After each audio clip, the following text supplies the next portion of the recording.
Our next speaker is another Iraq War veteran. Staff Sergeant Eric Alva served in the Marine Corps for 13 years and was a member of the 3rd Battalion of the 7th Marines. At the age of 22, he was deployed to Somalia, and he later was stationed in Japan and Iraq. He re-enlisted following the Gulf War.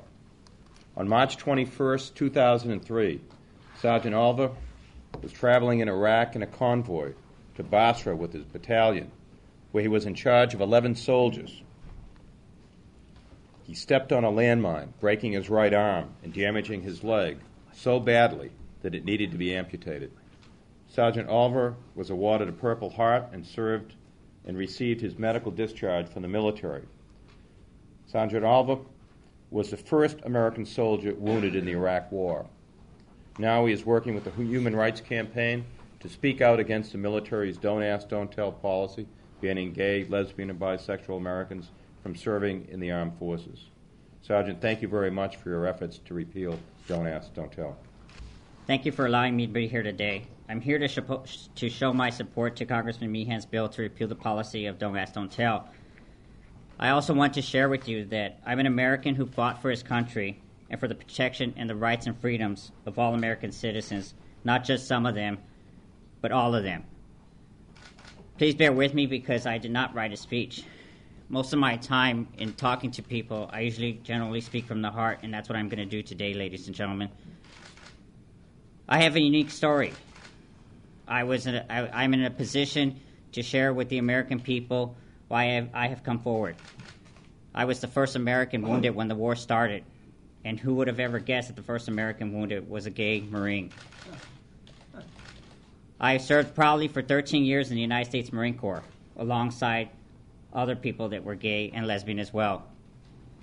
It was a huge sacrifice on my part, one that I took in hand each year that I had to serve another year, and as far as even re-enlisting 2 months before going into Iraq. My convoy, which I was part of a logistical convoy on March 21st, crossed the border of Iraq, Kuwait that morning, leading into the invasion of Iraq. I was on a logistical convoy where we pulled into a position with 50 vehicles and over 75 or 100 Marines and sailors.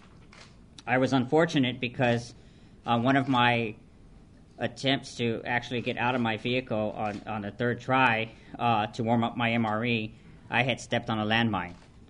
The other 2 times I had just missed it, and it had been right next to my right rear front tire the whole time. My injuries were severe. I broke my left leg, I broke my right arm with severe nerve damage, and still suffer today from my hands with disabilities.